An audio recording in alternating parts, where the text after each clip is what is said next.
Welcome to Becoming Her Again. I am your host, Unique Nas. Before we get started, I want you to do something for me. Take a deep breath. No, seriously. Pause whatever you're doing for just a moment. Inhale deeply and exhale slowly. Now let your shoulders drop. Unclench your jaw. Release the tension you're carrying. Because for the next few minutes, this moment belongs to you.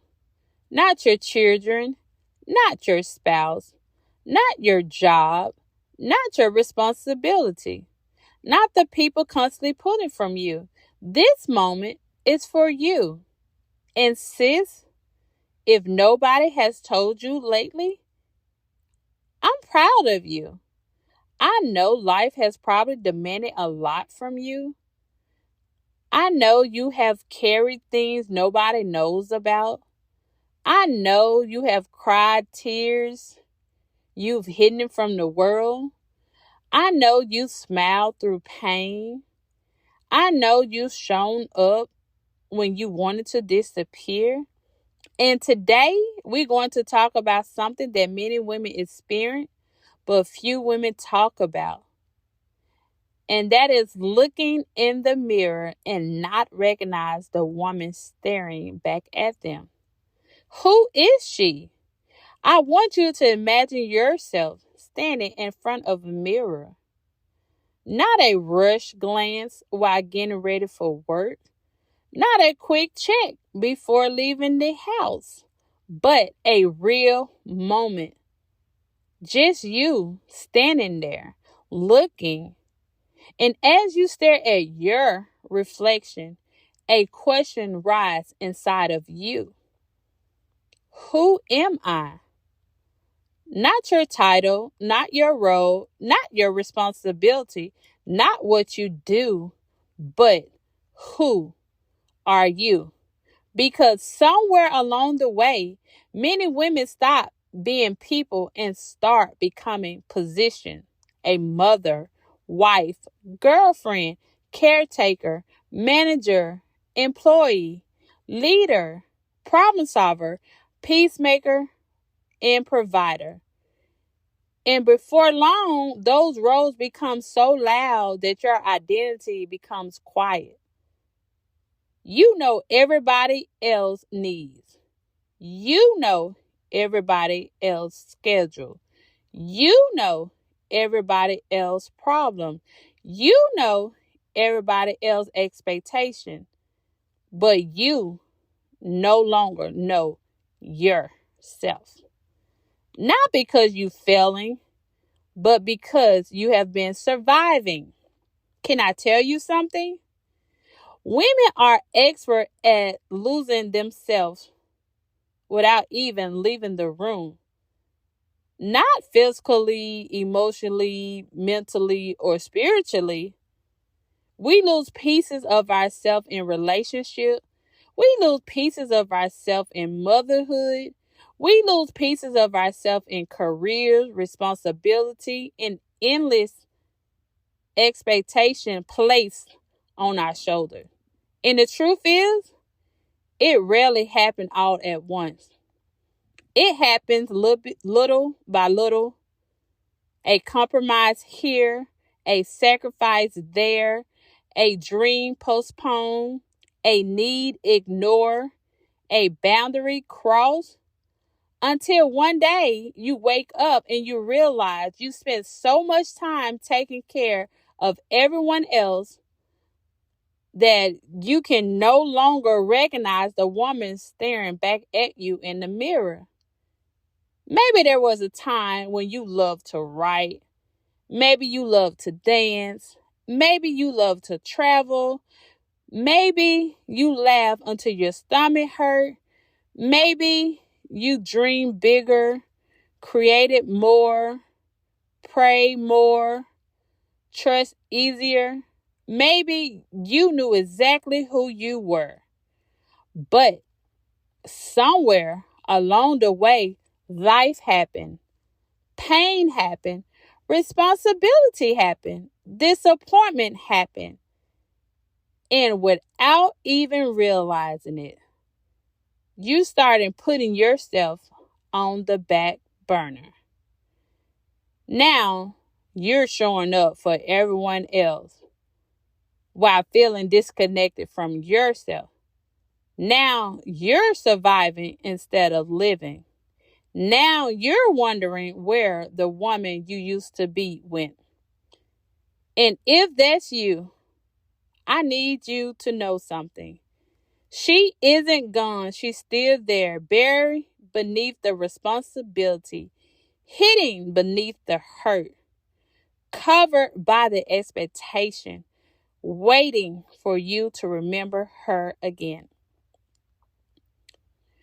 You just trying to make it through the week. And I need you to hear this. There is no shame in surviving, none at all. You did what you had to do to make it through. You survived heartbreak. You survived betrayal. You survived disappointment. You survived grief. You survived seasons that should have broken you, yet somehow you found the strength to keep going, and that matters. Your survival deserves to be honored, respected, and acknowledged because not everyone understands the battles you fought behind closed doors. But hear me when I say this. Survival was never meant to be your permanent address. You were not created to spend the rest of your life just existing, constantly bracing for the next storm, or carrying the weight of what hurt you. Survival got you through the hardest chapter, but healing is what allows you to truly live. There comes a time when you have to stop just making it through the day and start believing that you deserve joy, peace, love, purpose, and fulfillment. You deserve more than survival. You deserve freedom. But thank God for the season that kept you alive. But don't be afraid to step into the season that allows you to thrive. Take a moment and think about her, the younger version of you, the woman you were before life got heavy, before the heartbreak, before the divorce, before the betrayal, before the disappointment, before the responsibility became so overwhelming that they started consuming every part of who you were. Think about her. What made her smile? What made her feel alive? What brought her joy? What dreams kept her awake at night with excitement? What did she believe was possible for her life? What did she hope for? What did she pray for? What did she see when she looked at her future? Now, let me ask you something. When was the last time you checked on her? When did you stop asking what she needed? When did you stop making room for her dreams? When did you decide that everyone else's needs, want, and expectation matter more than hers? Because that's usually how it happens. Not through one life-altering decision, not through one dramatic moment, but through thousands of tiny sacrifices. You put yourself last one day. Then you do it again the next day and the day after that. You ignore your needs, then your dreams, then your rest, then your boundaries, then your peace, then your happiness.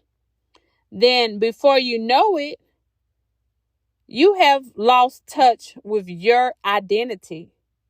You become so busy being everything to everybody else that you have forgotten how to be yourself. And one day, you find yourself standing in front of a mirror, staring at your reflection, wondering what happened, wondering where your spark went, wondering where your joy went, wondering where the woman you used to be disappeared to. The truth is, she didn't disappear. She was simply buried beneath years of pouring into everyone else while leaving nothing for herself. And maybe that's why you're here. Because deep down, something inside of you is ready to find her again. One of the most painful things a woman can experience isn't being disconnected from people, it's being disconnected from herself. Because when you lose connection with yourself, everything begins to feel uncertainly. You second guess your decision. You ignore your intuition. You stop trusting the voice God placed inside of you. You struggle to make choices because you are afraid of making the wrong one. You constantly seek reassurance. You question your value. You compare your journey to everyone else. You become dependent on the outside validation to tell you who you are. And that is an exhausting way to live. Because now your confidence rises and falls based on other people's opinions, how they see you, what they think about you, whether they approve of you, whether they support you, whether they choose you, whether they acknowledge your worth, whether they make you feel important. And before you know it, you hand over the keys to your identity and place them in someone else's hands. Sis, that's too much power to give away. No person should have that authority to determine your value. No relationship should define your worth. No rejection should have the power to make you question who you are. No opinion should carry more weight than the truth God already spoke over your life. Your worth was never meant to be negotiated. It was never meant to be earned. And it certainly was never meant to depend on someone else's ability to recognize it. You were valuable before they applauded you. You were worthy before they chose you. You were enough before they acknowledged you.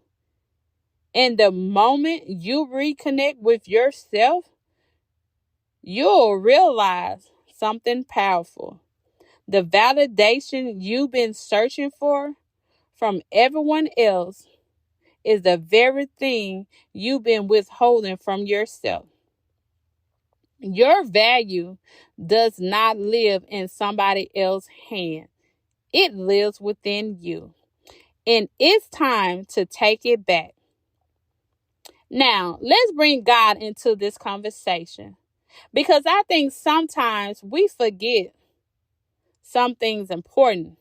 Before anyone labeled you, God knew you. Before anyone rejected you, God chose you. Before anyone hurt you, God loved you. Before anyone told you who you should be, God created you. Psalms 139 tells us that we are fearfully and wonderfully made. Think about it. Wonderful made, not wonderful productive, not wonderful successful, not wonderful useful, wonderful made. That means your value existed before your accomplishment, before your title, before your relationship, before your performance. You were valued because God said so. And if God established your worth, nobody else gets to determine it. Now, here's the beauty truth I need you to hold on to. The woman you're searching for isn't gone. She was never gone. She's still there. Beneath the pain, beneath the heartbreak, beneath the disappointment, beneath the fear, beneath the self-doubt, beneath the people pleasing, beneath the survivor mode that taught you how to make it through, but never taught you how to truly live, she's still there. The woman who dreamed without limits, the woman who laughed fearlessly, the woman who believed in herself, the woman who God trusted, the woman who carried hope, joy, confidence, purpose. She's still there, waiting patiently beneath everything life piled on top of her. And that's the beauty of this journey. This isn't about becoming someone new. It's not about reinventing yourself. It's not about creating a different version of who you are.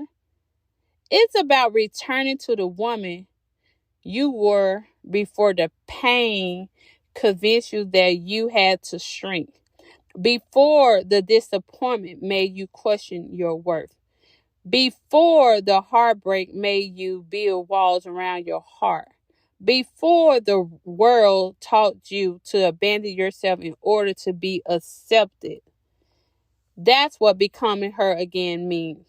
It means reconnecting with the parts of yourself you have neglected, remembering the woman you have forgotten, reclaiming the pieces of yourself you gave away, rediscovering the strength, beauty, purpose, and identity that have always been within you.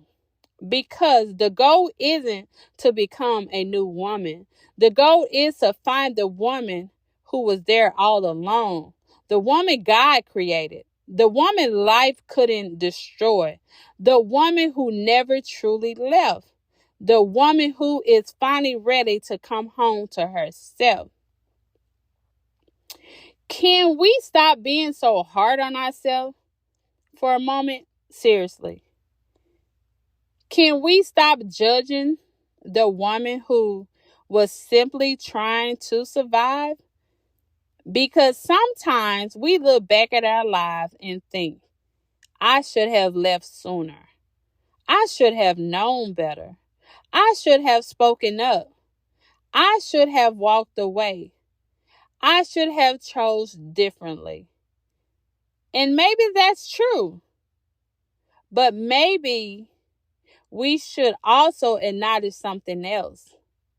You were doing the best you could with what you knew at the time.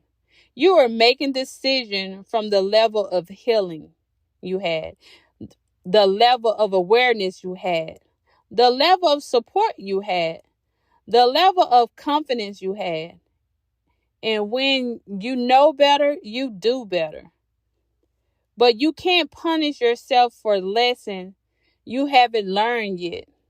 You can't expect the version of you from 10 years ago to have the wisdom you have today. That's not fair. Give her grace. She deserves it. Now, the mask we wear. Let's talk about it. Not the physical kind, the emotional kind. The mask that says, I'm okay when you're not okay. The mask that say, I got it when you're drowning. The mask that say, I don't need anybody when you desperately need support. The masks that say I'm strong when you're exhausted.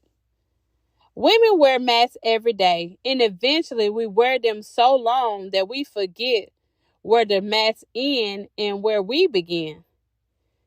We become performers in our own lives, showing the world what we think they want to see, hiding the parts of ourselves we fear people won't accept.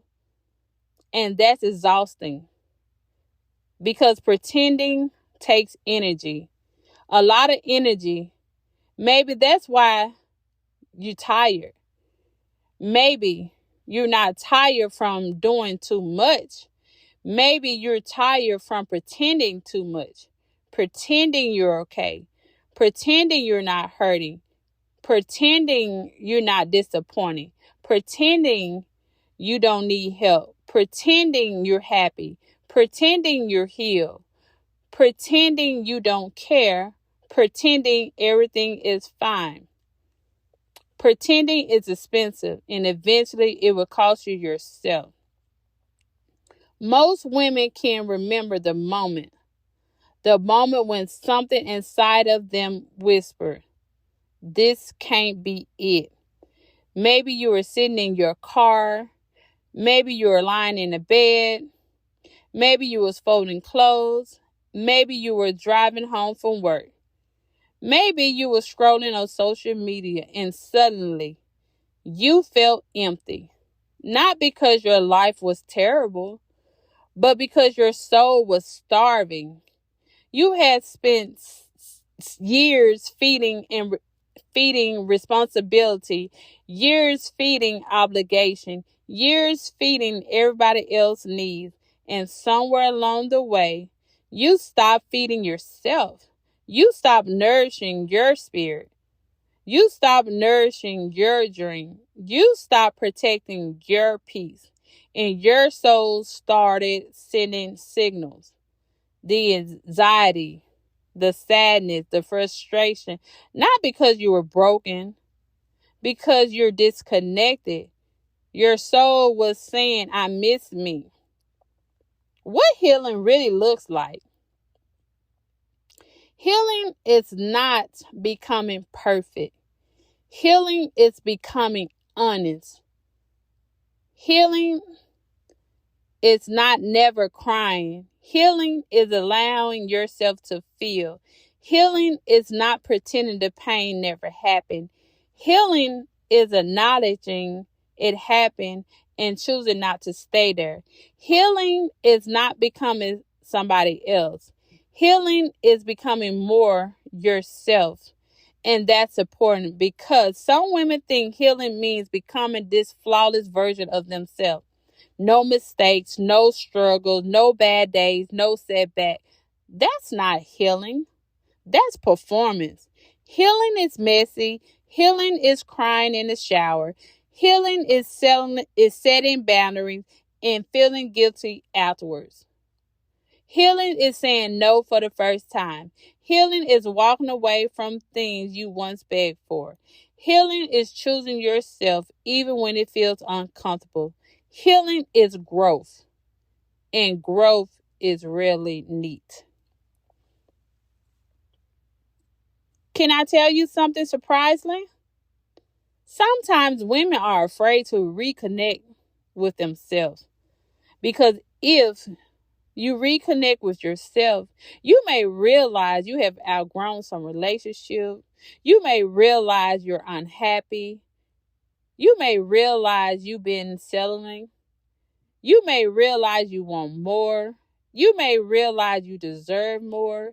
And that's scary because awareness changes things. Once you see it, you can't unsee it. Once you know it, you can't unknow it. And some women stay disconnected because staying disconnected feels safer. But sis, safe and stuck are not the same thing. You weren't created to stay stuck. You were created to grow. God still knows who you are.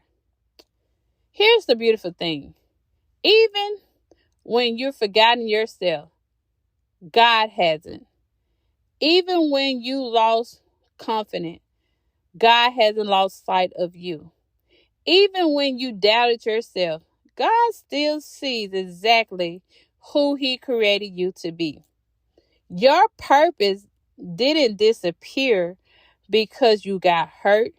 Your calling didn't disappear because you got discouraged. Your value didn't disappear because someone failed to appreciate you. Nothing anyone did to you changed what God placed inside of you. Nothing. And that's powerful because it means you don't have to start from scratch. You just have to reconnect. Let's say a prayer. Father God, thank you for every woman listening right now. Thank you for carrying her through the season she never thought she would survive. Thank you for protecting her when she didn't even realize you was protecting her. Today, help her reconnect with herself. Help her to remember who she is. Help her release shame. Help her release guilt. Help her to release the pressure to do everything for everybody. Remind her that she is loved. Remind her that she is chosen. Remind her that she is enough. And remind her that you are not finished with her yet. In Jesus Christ's name, amen. In closing, repeat after me. I am worthy. I am loved. I am enough. I am healing. I am growing. I am reconnecting with myself. I am not lost. I am becoming her again. Sis, the woman in the mirror deserves your compassion. She deserves your patience. She deserves the love that you have. And over this season, we're going to help her find her way back home. Until next time, keep trusting God, keep choosing yourself, and keep on becoming her again.